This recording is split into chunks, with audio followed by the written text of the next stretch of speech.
Hello and welcome. You're watching News at 10 on Rajya Sabha television. I'm Aishwarya Kapoor with you. And in the next 30 minutes, I'll be taking you through the biggest developing stories from India and across the world, and also the stories that you might have missed during the night. Let us start with the headlines. United Nations Security Council calls North Korea's latest missile launch highly provocative. Kim Jong-un says country nearing the goal of equilibrium of military force with the United States.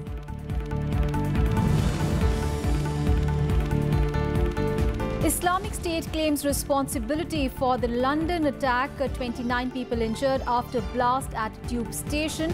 UK terror threat increased to the highest level. Vice President expresses concern over use of money power in elections, calls for political parties and voters to work together to end the menace. And the Sports Ministry announces a 50,000 rupees per month stipend for elite athletes preparing for Tokyo Olympics, Asian Games and Commonwealth Games. 152 players to benefit. The United Nations Security Council has strongly condemned North Korea's latest missile launch. Now, the Council termed it as a highly provocative. The missile, remember, flew over Japan. The UNSC demanded that North Korea immediately halt such actions. The UNSC joint statement was backed by China as well. On the other hand, North Korean leader Kim Jong-un has said that the country is nearing its goal of equilibrium in military force with the United States. He also vowed to complete his country's nuclear weapons program despite international sanctions. Meanwhile, reacting to the latest launch, the United States has said that there is a military option for handling North Korea's nuclear tests, but it prefers a peaceful solution. Washington asked the international community to do everything to address the global problem, short of a war. The press statement by the President of the Security Council condemning the recent launch, calling on the DPRK to stop it, and also, which is important, again reiterating the need for political and diplomatic solution of the crisis, an early one. As we consider the best defense posed by a hostile regime in North Korea, the least free nation on the planet, we first look to our regional allies, South Korea and Japan. By working with them and other democratic partners, we continue to build consensus at the United Nations Security Council to create a united international front that upholds our values and strives to make us safer. But North Korea is now a global threat, and it requires a global response from all nations. And on to the other top international focus, the UK terror threat has been increased to its highest level after a device was detonated at a Parsons Green station in southwest of London yesterday. The Islamic State has said that it was behind the attack, which injured 29 persons. Now, initial investigations indicate that an IED was placed inside the train that was intended to cause much greater damage, but it malfunctioned and detonated only partially. Meanwhile, manhunt continues for the perpetrators. Military to be deployed on the streets in London. Number of Scotland Yard also to be increased at key locations and crowded places. This after terror threat level in the UK was raised from severe to critical following an explosion on one of the city's underground trains on Friday morning. The terror threat level of critical means that another attack is considered to be imminent. For this period, military personnel will replace police officers on guard duties at certain protected sites which are not accessible to the public. The public will see more armed police on the transport network and on our streets, providing extra protection. Islamic State claimed responsibility for the blast that occurred during the morning rush hour at about 8:20 a.m. at Parsons Green Tube Station. At least 29 people were hurt, most of the injuries being flash burns, but not serious or life-threatening. At present, some residents who were evacuated from their homes around the stations have been allowed to return. The site of the incident is still cordoned off and subway station remains out of service. Pictures taken at the scene showed a slightly charred white bucket with a supermarket bag on the floor of the train carriage. The bomb appeared not to have gone off properly.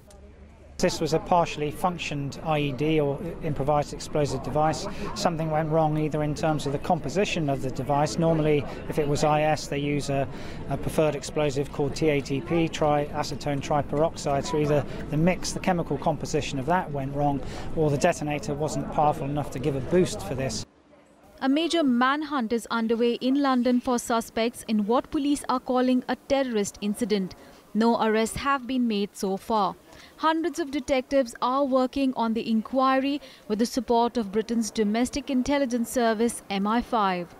We're making excellent progress at the moment as we pursue our lines of inquiry to identify, to locate and to arrest those responsible. We're only aware of one device. So we now have the remnants of that device. It's been examined by our experts. We chase suspects. The attack has been condemned by world leaders. US President Donald Trump spoke to British Prime Minister Theresa May to convey his sympathies for those injured. He also pledged to continue close collaboration with the UK to stop attacks and combat extremism. No, it's a terrible thing. This keeps going and going. And we have to be very smart. We have to be very, very tough, which perhaps we're not nearly tough enough. The UN stands in solidarity with the people and government of the United Kingdom, and we hope the perpetrators or perpetrator will be quickly brought to justice. The Ministry of External Affairs in India has also offered assistance to any Indians who might have been affected by the blast. Friday's blast came after 3 deadly attacks in London this year: Westminster Bridge, London Bridge and Finsbury Park, and one in Manchester at the concert of US pop singer Ariana Grande. Bureau Report, Rajya Sabha TV. On to some other news, India has hit back at the Organization of Islamic Cooperation for raking up the Kashmir issue at the United Nations. Now, India has said that the grouping has no locus standi to comment on the country's internal affairs. Remember, Pakistan had made a statement on behalf of the OIC at the United Nations. India strongly reacted to it, saying that Jammu and Kashmir is an integral and inseparable part of it. Exercising India's right to reply, Sumit Sept, the first secretary at India's permanent mission to the UN in Geneva, also advised the organization to refrain from making such comments in the future. India notes with utmost regret that the OIC in its statement contains factually incorrect and misleading references to the Indian state of Jammu and Kashmir, which is an integral and inseparable part of India. India outrightly rejects all such references. The OIC has no locus standi on India's internal affairs. We strongly advise the OIC to refrain from making such references in future. News from the Southeast Asia now. 6 people have been killed in Vietnam as the typhoon Doksuri battered the country's central region. The typhoon, with its violent winds, which reached up to 135 kilometers per hour, blew away the roofs of tens of thousands of houses and caused blackouts and telecommunications interruptions in many areas. Typhoon Doksuri also forced over 30 flights and many train journeys to be cancelled and also sank 9 vessels.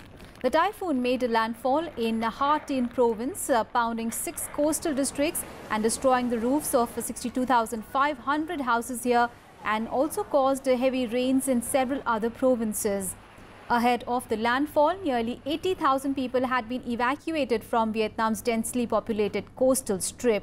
Now, Doksuri had earlier swept through the Philippines on Tuesday as a less powerful tropical depression, killing at least 4 people and leaving other 6 missing. News from Nigeria now, where at least 33 people drowned after an overloaded boat carrying them capsized. The incident took place in northwest Nigeria, according to the National Emergency Management on Wednesday morning. The boat carrying traders was travelling from Niger to the Kebbi state when the tragedy struck. Reports say that while the boat had a capacity of 70 passengers, 150 people and their goods were on board. Now, 84 people have been rescued while 23 others are still missing. Rescuers are presuming them to be dead. And back home, the centre will file an affidavit in the Supreme Court on Monday on its plans to deport Rohingya Muslims from the country. Now, this was confirmed by Home Minister Rajnath Singh on Friday, a day after the Home Ministry earlier denied filing of any affidavit on the matter. Earlier this month, the Supreme Court had sought the centre's stand on a petition challenging its decision to deport Rohingyas back. Now, the petition was filed by 2 Rohingya immigrants who challenged their deportation on several grounds, including the violation of international human rights.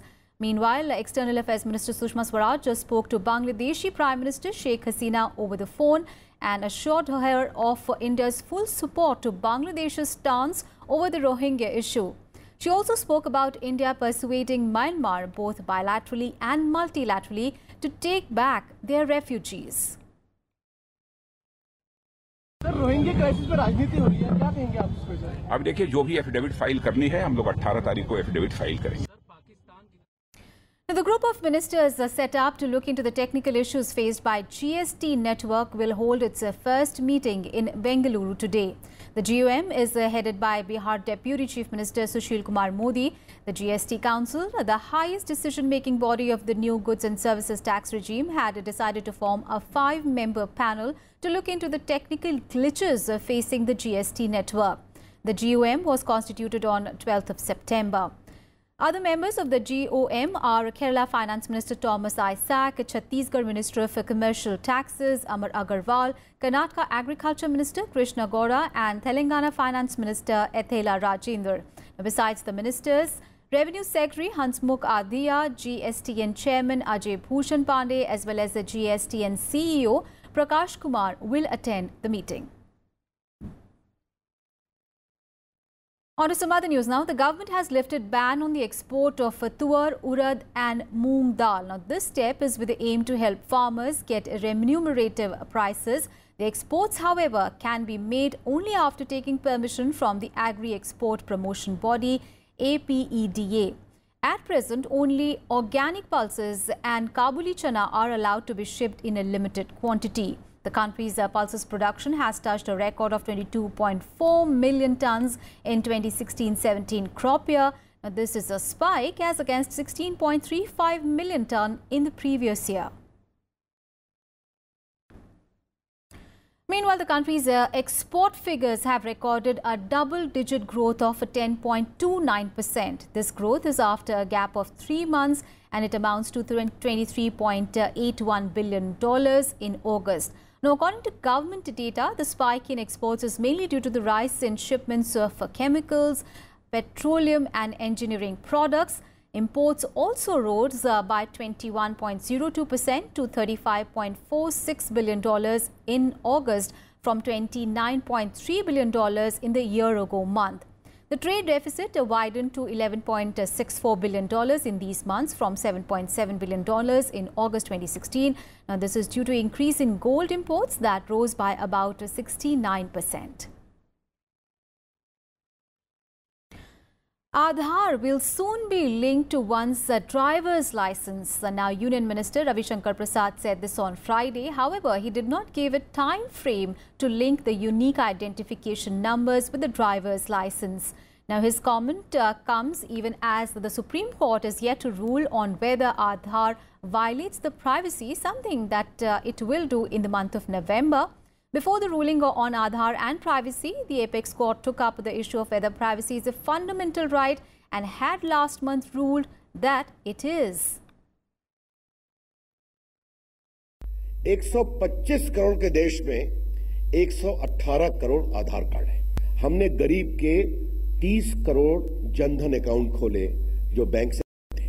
हमने उसको आधार से जोड़ा और mobile से seed किया और सीधा subsidy gas की, राशन की, किरासन की सीधा उनके बैंक अकाउंट में भेजना शुरू किया. और आपको मैं बताना चाहता हूं, पिछले 2-2.5 वर्षों में हमने 84 सेवाओं को भेजा है भारत सरकार की, प्रदेश सरकारों की. We'll take a very small break here. We'll be back with more news.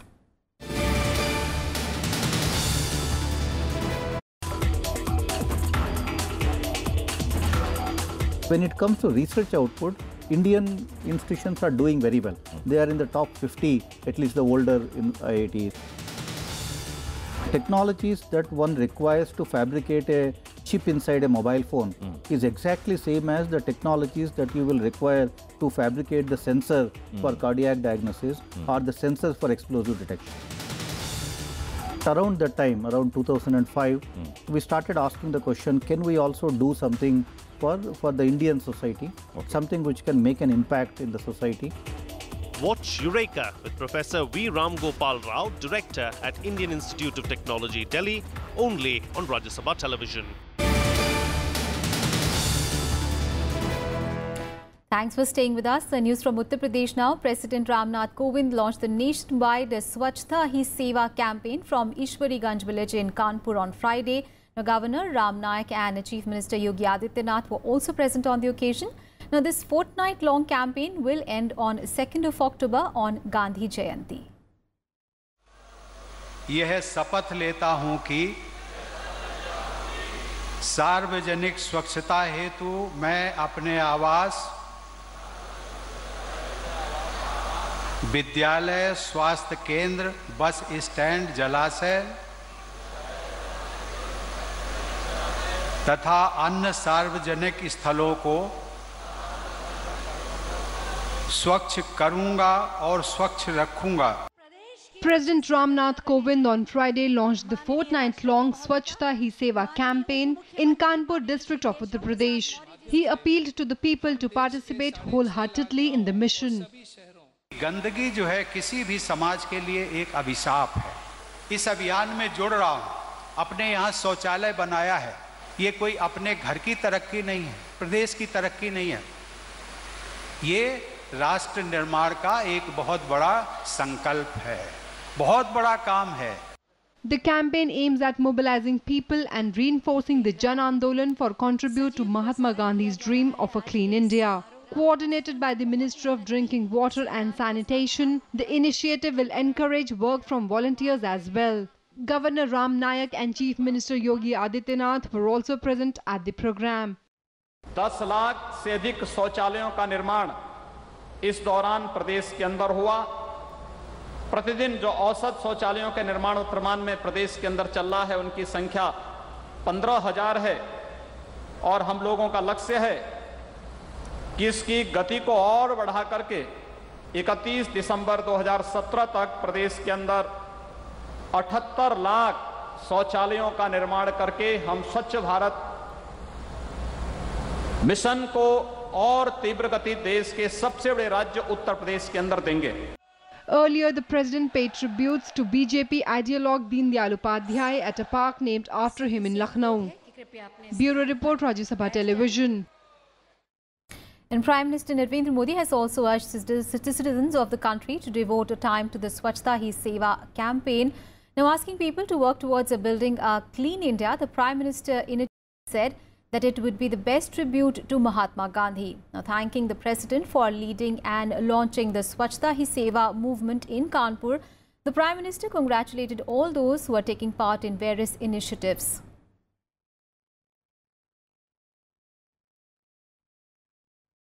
Rajya Sabha Chairman M. Venkaiah Naidu underscored the role of MPs in achieving the goals of sustainable development. Now, addressing a delegation of MPs from nearly 20 countries, Naidu said that eliminating poverty is the country's first priority and that the Niti Aayog is focusing all its efforts in this direction. Parliamentarians from 20 countries, all associated with the fields of development and population, met Vice President M. Venkaiah Naidu on Friday. Naidu said members of parliament have a big role in achieving sustainable development goals by 2030.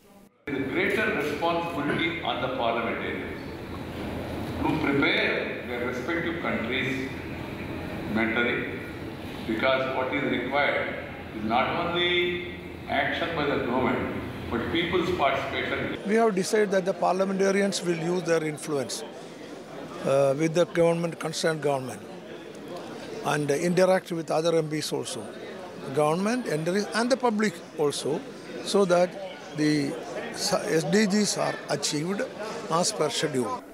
The delegation comprised MPs of African and many Central Asian countries, besides Nepal, Bhutan and Japan. They were in New Delhi for a two-day conference that started on 13 September. on enhancing the role of parliamentarians in the interlinkage between population issues and the 2030 agenda of sustainable development. We have met many Indian members of parliament who have made presentation, who have explained us how they have implementing the measures on the sustainable development goals, how they are approaching, how they are trying to implement the main tasks of this program. Parliamentarians should, come forward and right from the implementation as well as in monitoring, we have to play a role. Without parliamentarians' involvement, I think it's not complete. The chairman of the Indian Association of Parliamentarians on Population and Development presented a copy of the Delhi Declaration to the Vice President. The resolution emphasizes the role of Parliament to achieve the goals of sustainable development by 2030. Panchanan Mishra's report for Rajya Sabha TV.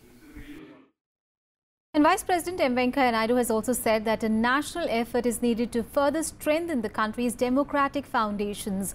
He expressed concern over the use of money power in elections. He called on all political parties and voters, besides the Election Commission, to jointly end the menace. The Vice President also pitched for simultaneous polls for Lok Sabha, assemblies and local bodies. He said that this will ensure that developmental work does not take a hit. He was addressing a gathering after releasing the book Loktantra Ke Utsav Ki Ankahi Kahani, authored by Dr. S.Y. Qureshi in New Delhi on Friday.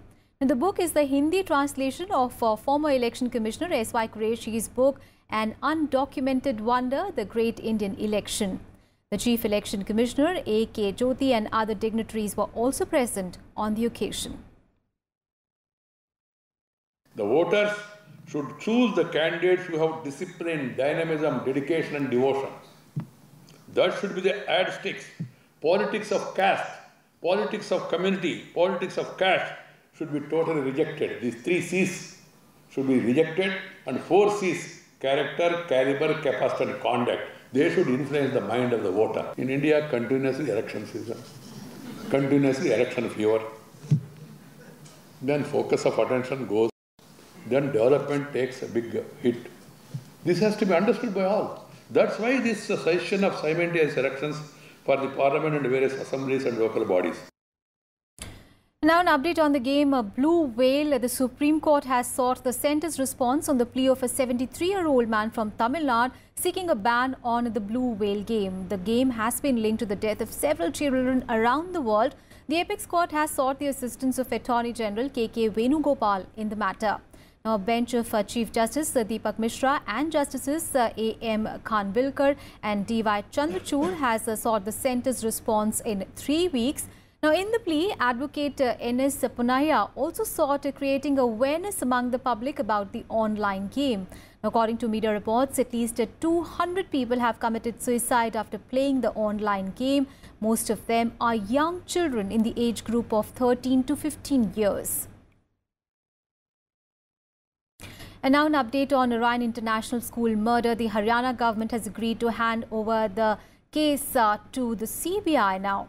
Chief Minister M.L. Khattar made the announcement after meeting the parents of the victim on Friday. Khattar also said that the state government will also take over the management of the school for the next 3 months. Now, Deputy Commissioner Vinay Pratap Singh will be in charge of the school during this period. 7-year-old Pradman Thakur's parents had been demanding that the investigation be handed over to the CBI since they believe that the murder was planned. While a bus conductor has been arrested for the murder, the parents claim that there is still a lot of loopholes in the case. And on Thursday, the Gurugram police also served notices to the owners of Orion International Schools, Augustine Pinto and his wife, Grace Pinto, asking them to join the investigations. The Pintos have been asked to share the school records and documents under Section 91 of the CRPC.